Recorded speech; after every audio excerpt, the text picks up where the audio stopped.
Buenos días, mi nombre es Santiago Restrepo. Esta es la primera parte del video. En esta parte voy a explicar el proceso de diseño del sistema de DFS bloques, las decisiones arquitectónicas principales y cómo estructuramos el informe del proyecto.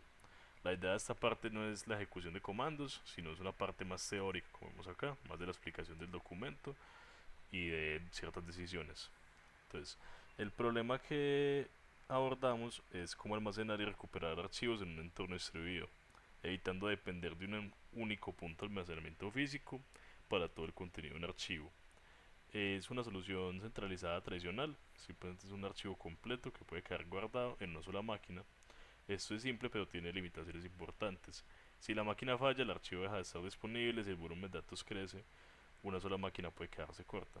Y si se quiere demostrar distribución real, guardar todo en un solo lugar no permite evidenciar los conceptos que vimos en la materia de sistemas distribuidos. Ahora, el por qué elegimos un DFS basado en bloques, tenemos el marco teórico. La primera decisión de diseño que tomamos fue trabajar con DFS basado en bloques. Esto pues significa que el archivo no se maneja internamente como una sola unidad indivisible, sino que se divide en fragmentos más pequeños llamados bloques. Esta decisión corresponde directamente al inicio del proyecto, que pedía un enfoque principalmente orientado a bloques con metadatos que permitan saber en qué nodo está cada bloque y con un nivel mínimo de replicación.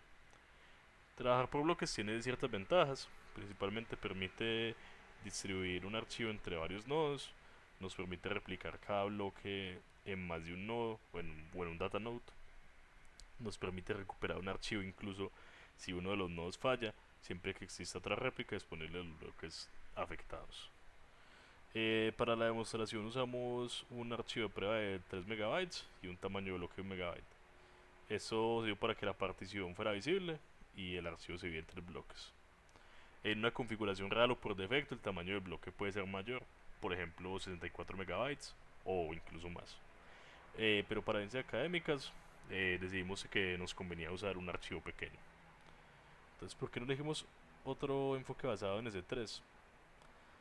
También es importante que expliquemos que no se eligió un enfoque basado en objetos como ocurre en los servicios tipo S3, porque es en un almacenamiento de objetos desde el punto de vista del cliente.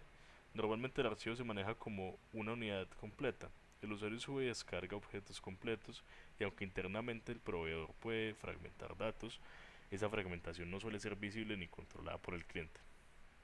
Ese enfoque es muy útil para almacenamientos escalables y para lectura de archivos completos, pero en este caso no vendría siendo lo mejor porque este proyecto, el enunciado, pedía evidenciar bloques ubicados de bloques, metadatos por bloque y replicación en nodos distintos. Y entonces también porque no implementamos un DFS integrado o al sistema operativo. Esta fue otra decisión importante, fue no implementar el archivo integrado del sistema operativo como NFS o un montaje real de, a nivel de archivos. Esa alternativa sería más cercana a un DFS tradicional, pero esta alternativa sería también mucho más compleja. En este caso, integrar sistema operativo requeriría pues una complejidad, una compatibilidad de POSIX, de montaje de unidades, permisos avanzados, manejo de operaciones de bajo nivel y posiblemente muchos recursos FIOS. Ahora, la arquitectura elegida fue el cliente NameNode y DataNode. La arquitectura del sistema se diseñó con esos tres componentes. El cliente viene siendo la herramienta que usa el usuario. Desde allí se ejecutan los comandos principales. El cliente lee archivos locales, los divide, solicita asignaciones al NameNode, envía los bloques a los datanodes, descarga los bloques y reconstruye los archivos. Mientras que el NameNode es el componente principal o el componente maestro. Su función es administrar los metadatos del sistema, de usuarios, directores, archivos, tamaño de archivos, bloques, orden de bloques, mientras que los datanodes son los nodos trabajadores. Su responsabilidad es almacenar físicamente los bloques como archivos binarios y exponer las operaciones de guardar, listar, entregar y eliminar bloques. En esta arquitectura combina un cliente servidor con un patrón de maestro trabajador. El NameNode se encarga de coordinar y decidir, mientras que los datanodes almacenan. Esta separación permite tener un pleno control y un plano de datos. El plano de control está principalmente en el namenode, porque allí se manejan las decisiones y los metadatos. El plano de datos está entre el cliente y los datanodes, porque los bloques no pasan por el namenode, sino que se transfieren directamente entre el cliente y los nodos de almacenamiento. Entonces centralizamos los metadatos en el namenode porque esta fue una decisión clave, porque eso simplifica localizar los bloques y permite que el cliente no tenga que conocer manualmente la estructura interna del sistema. Cuando el cliente quiere subir un archivo, le pregunta al namenode dónde debe guardar cada bloque. El namenode responde con una asignación de datanodes por bloque. Cuando el cliente quiere descargar un archivo, simplemente vuelve a consultar el namenode para obtener la lista de bloques, su orden y sus ubicaciones. La comunicación entre componentes, tenemos por acá, es el despliegue. Eh, la comunicación tenemos aquí. Bueno, tenemos los métodos. La comunicación del sistema se definió mediante REST sobre HTTP. Esta decisión se tomó porque REST es simple y fácil de probar y permite documentar automáticamente los endpoints mediante Swagger usando FastAPI. En el sistema existen tres relaciones de comunicación principales. La primera es el cliente con el namenode. El cliente se comunica con el namenode para autentificarse, solicitar asignación de bloques, confirmar la subida, listar archivos, consultar ubicaciones, eliminar archivos y gestionar directorios. La segunda es el namenode, es del datanode con el namenode, que cada datanode se registra ante el namenode para iniciar. En ese registro informa su identificador y su URL, así el namenode sabe que nodos están disponibles para asignar bloques. En la tercera viene siendo entre el cliente y el datanode. El cliente envía y descarga bloques directamente desde los datanodes asignados. Esta es la transferencia de datos real. Entonces, al algoritmo y particionamiento distribuidos usamos un algoritmo de particionamiento funcional que leyendo el archivo en modo binario y dividiéndolo en fragmentos de tamaño configurable, cada fragmento se convierte en un bloque con un identificador, un orden, un tamaño y un checksum. El orden es muy importante. eh, el orden es muy importante. Si los bloques se reconstruyen en un orden incorrecto, el archivo resultante puede quedar dañado. Por eso el namenode guarda el campo del orden y el cliente respeta ese orden en la recuperación del get. Tuvimos en cuenta una replicación y una tolerancia a fallos básica. La replicación es uno de los elementos más importantes del diseño. En este proyecto se configuró un factor de replicación de 2. Eso significa que cada bloque debe quedar almacenado en dos datanodes distintos. La razón es muy sencilla y es que si un datanode falla, el sistema todavía puede recuperar el bloque desde otra réplica. Esto no significa que el sistema sea completamente tolerante a cualquier tipo de falla, pero sí nos permite demostrar una tolerancia básica. Durante la operación GET, el cliente recibe el namenode de la lista de ubicaciones de cada bloque. Se intenta descargar desde un datanode y este no responde, este registra el error e intenta con la siguiente réplica disponible. Esta lógica fue validada en las pruebas. Se detuvimos intencionalmente uno de los datanodes para que nos mostrara la función usando la otra réplica. Por acá tenemos pues, las pruebas. Eh, la limitación es que si se pierde dentro de las réplicas de un bloque, el archivo no tiene forma de reconstruirse. Y por eso en sistemas reales existen procesos de re-replicación eh, automática, monitoreo continuo y balanceo, pero en esta versión simplemente la base mínima del concepto.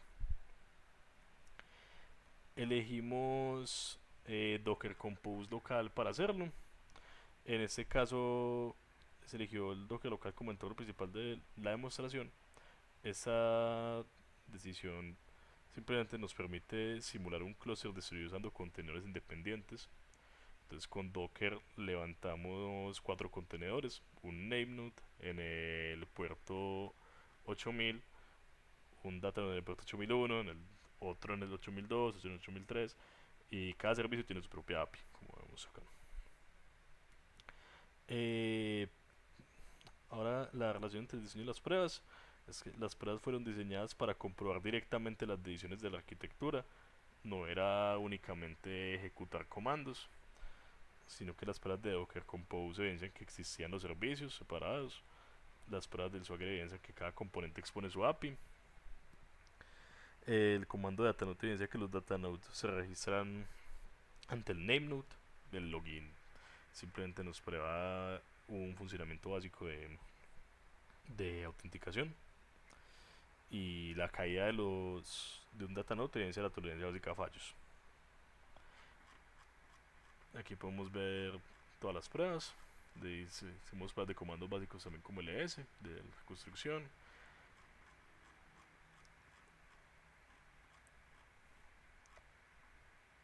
Aquí los problemas encontrados y los ajustes que realizamos. Aunque nos falta la limitación de decisiones fuera de alcance. También es importante aclarar que no implementamos en esta versión algunas cosas porque es una versión minimalista, simplemente una versión académica más limitada, no tanto un montaje real como el sistema de archivos operativos. Este, por ejemplo, no tiene limitación de POSIX y no permite actualizaciones parciales de bloques ya almacenados.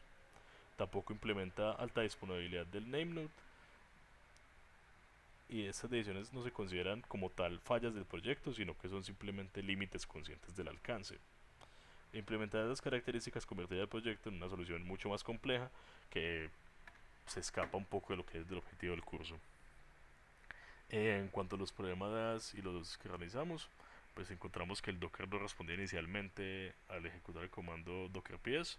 Esto pues pasó que no teníamos Docker desktop iniciado. Eh, Tenemos que se requería evidenciar el particionamiento de bloques. Entonces, con el tamaño, como dijimos, que era por defecto de 64 megabytes, un archivo pequeño se podría almacenar como un único bloque, lo cual nos podría dificultar la evidencia visual. Por lo cual hicimos el archivo demo de 3 megabytes y lo partimos en bloques de un solo megabyte. Acá están el resto. Entonces, con esto vamos concluyendo la primera parte. En conclusión, la parte del diseño del proyecto se enfocó en construir una solución clara y verificable para un sistema de archivos distribuido por bloques. Se eligió una arquitectura con namenode y datanode porque permiten separar metadatos y almacenamiento físico. Se usó un particionamiento por bloques porque el proyecto requería evidenciar distribución y replicación. Como protocolos usamos REST y HTTP porque facilita las pruebas, la documentación y la comunicación de servicios. Usamos un Docker Compose local porque permite simular un clúster con contenedores independientes. El informe documenta las decisiones y la relaciona con las pruebas realizadas. En la siguiente parte, Josué va a mostrar la ejecución práctica del sistema, el repositorio, el Docker Compose, las API, los comandos, las subidas, carga de archivos, la validación por hash, todo lo que viene de la parte práctica. Entonces, con esto cerramos la primera parte de teoría y de explicación del documento. Bueno, a continuación voy a mostrarles la ejecución práctica del sistema DFS por bloques. La idea es demostrar que la arquitectura explicada anteriormente sí funciona. Entonces tenemos un name node, un para metadatos, tres data nodes para almacenamiento físico de bloques y un cliente CLI que ejecuta las operaciones del usuario. Durante esta parte voy a levantar el cluster con Docker Compose, voy a mostrar las APIs de cada servicio, autenticar un usuario, subir un archivo, verificar particionamiento y replicación, descargar el archivo, validar su integridad por hash, simular la caída de un data node y finalmente probar RM, mkdir y rmedir. Entonces aquí está como lo que es las carpetas del proyecto, en lo que está en el repositorio y les voy a mostrar la ejecución desde mi computador. Entonces en la terminal tenemos que abrir la carpeta la tengo yo en descargas, la tengo aquí, tiene una carpeta anidada. Entonces aquí ya tenemos el PowerShell con la raíz de la carpeta. Entonces, vamos a hacer primero el levantamiento del cluster con Docker Compose. Entonces primero levanto el sistema completo con Docker Compose. Este comando construye la imagen y ejecuta los 4 servicios principales, el name node y los 3 data nodes. Aquí es importante observar que cada data node inicia como proceso independiente y se registra ante el name node, y este registro permite que el name node conozca cuáles nodos están disponibles para almacenar los bloques. Entonces aquí tenemos el primer comando, que esto es lo que es la salida en la terminal.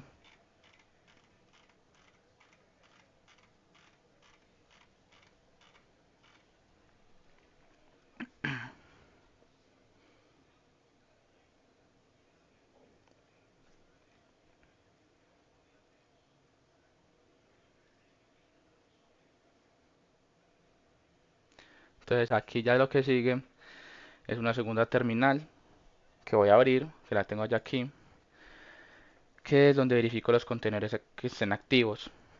Y esta salida demuestra que el sistema no está corriendo como un único proceso, sino como 4 contenedores separados. Entonces aquí el comando que yo utilicé fue docker ps.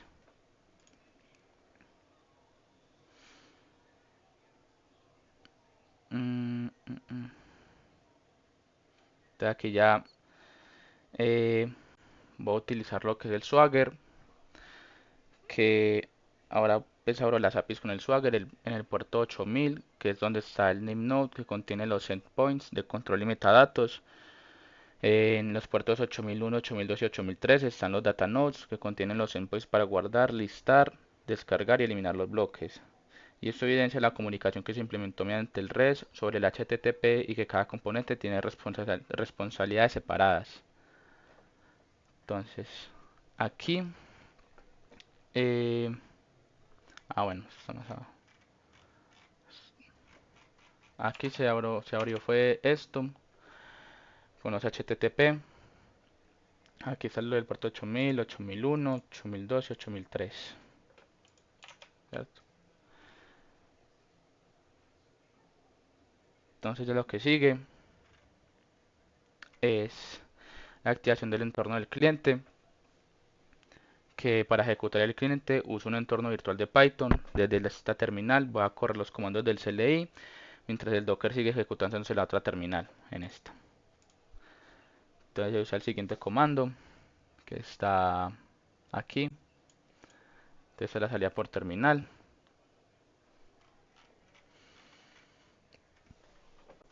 Y aquí ya se puede ver que pegamos eso en .vend. Entonces lo que ya voy a mostrar aquí es el health check general. Entonces es donde ejecuto el comando health para validar que el sistema responde. Esta prueba confirma que la CLI puede comunicarte con el name node y que el servicio central está disponible. Esta es la ejecución del comando, la salida. Ya lo que sigue es la lista de los data nodes registrados, que aquí, sí, aquí es donde consulto los data nodes registrados. Esta salida es importante porque el name node necesita saber cuáles nodos están disponibles antes de asignar los bloques.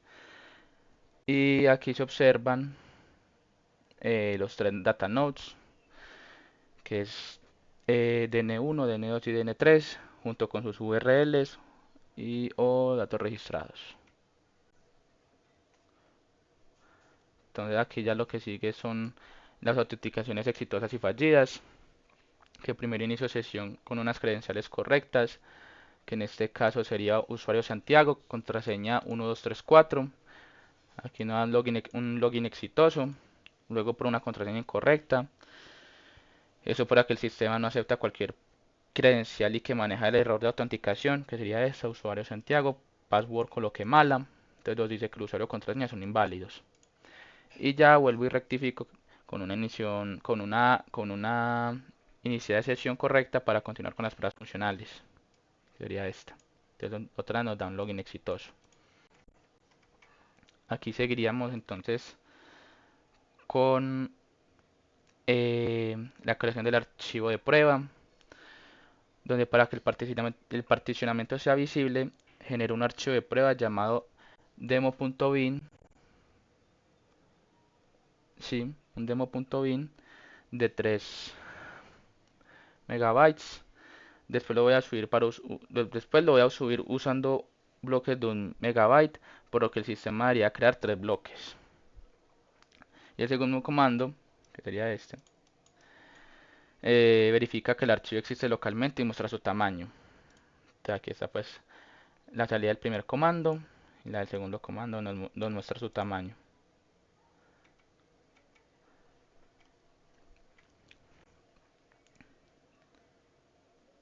Después iría la operación put, que sería esta, el comando que utilicé, que aquí es donde el cliente lee el archivo local, lo divide en bloques de 1 MB y solicita al nameNode la asignación de réplicas. El nameNode responde con la ubicación para cada bloque, luego el cliente envía cada bloque directamente a los datanodes asignados y en la salida se da el nombre del archivo, el número de bloques, el tamaño del bloque, el factor de replicación y las ubicaciones donde quedó cada bloque. Aquí se ve la salida del comando con lo anterior que acabo de decir, que lea todo esto.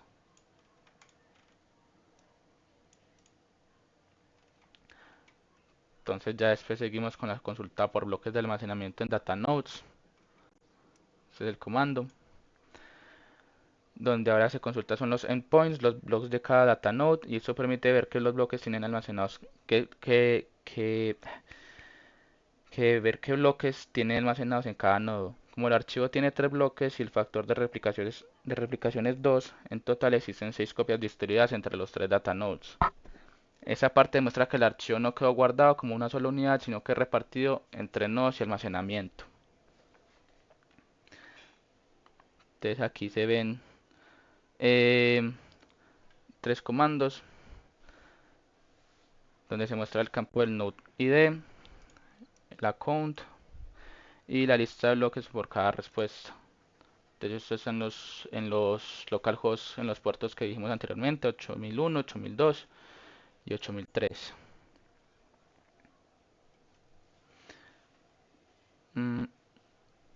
De aquí seguiríamos entonces con este comando que es la operación ls, lista y lógica de metadatos, que aquí ejecuto el ls para listar los archivos del usuario, aunque los bloques estén distribuidos físicamente entre varios datanodes, el usuario ve el archivo como una unidad lógica llamada demo.bin.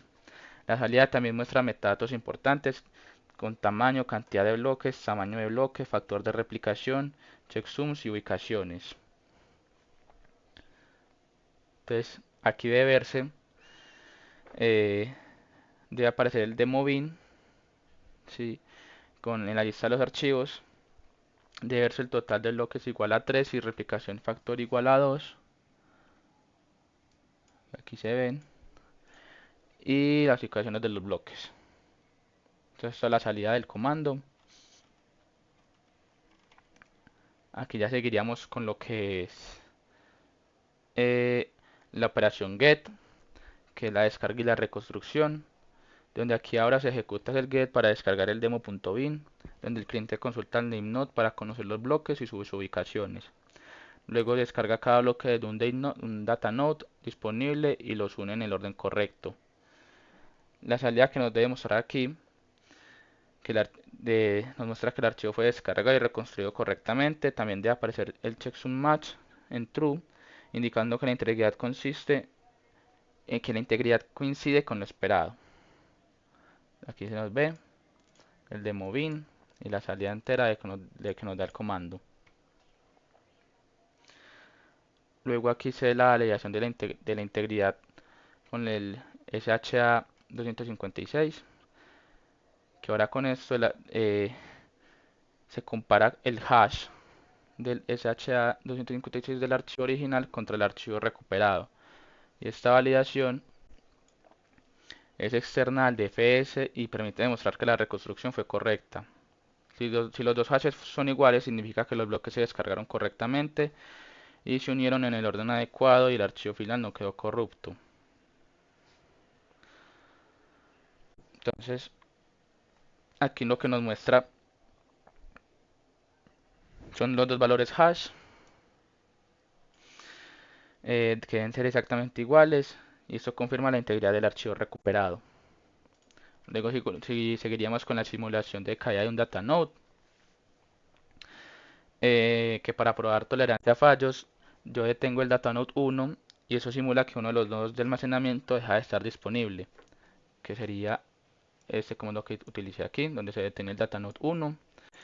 Y luego con el docker ps verifico que efectivamente ya no esté corriendo el dfs datanode 1, mientras que el name node y los otros datanodes siguen activos. Entonces aquí se ve también la salida, donde ya no sé el datanode 1. Entonces ya después de eso seguiríamos con la recuperación del archivo con un datanode caído, que sería este comando, que ahora ejecuto el get nuevamente, pero con el dfs datanode 1 detenido, donde el cliente puede intentar leer primero desde una réplica ubicada en el nodo caído, lo que genera un error de conexión. Lo importante es que el cliente no se detiene en ese error, sino que continúa probando las demás ubicaciones registradas y obtiene el bloque desde el otro datanode disponible. Y si al final aparece el checksum match es en true, se demuestra que la aplicación permitió recuperar el archivo a pesar de la caída de un nodo. Entonces ejecuta ese comando y lo que nos muestra aquí en pantalla es que es un error controlado para el DN1 o el localhost 8001 y luego debe verse un status 200 desde otro datanode.